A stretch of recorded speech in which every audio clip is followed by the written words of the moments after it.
C'est probablement l'un des personnages les plus innocents de l'histoire de la télévision, avec son pelage étincelant et son regard larmoyant.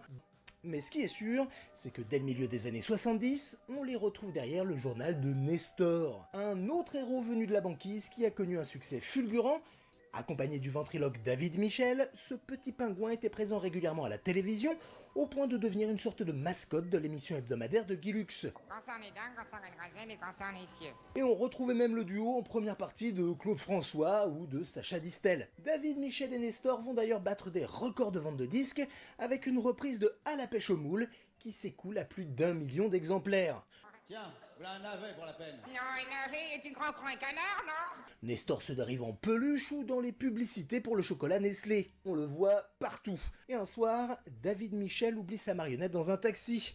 Le chauffeur en profite alors pour courir chez lui, histoire de montrer le célèbre pingouin à ses enfants avant de devoir le rapporter. Nestor a donc précédé Bibi Phoque et préparé le terrain dans la mode du Grand Nord. Mais revenons à Match 3. Après quelques expériences avec le journal de Tintin, ils obtiennent donc les droits pour un magazine de bande dessinée dédié à Nestor et son ami David Michel. Il y aura 28 numéros entre 1975 et 1978.